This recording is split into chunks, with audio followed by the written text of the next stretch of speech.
श्याम रंग में रंग गई राधा, भूली सुध बुध सारी। राधा के मन में बस गए कुंज बिहारी।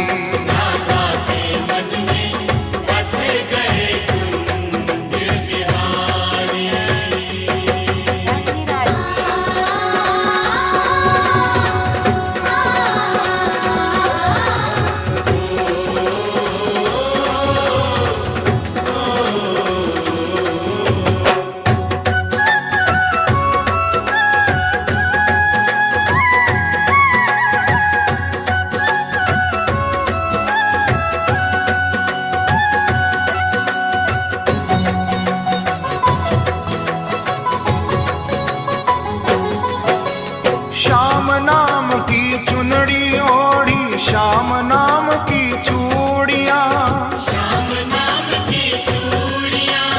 अंग अंग में श्याम समाये।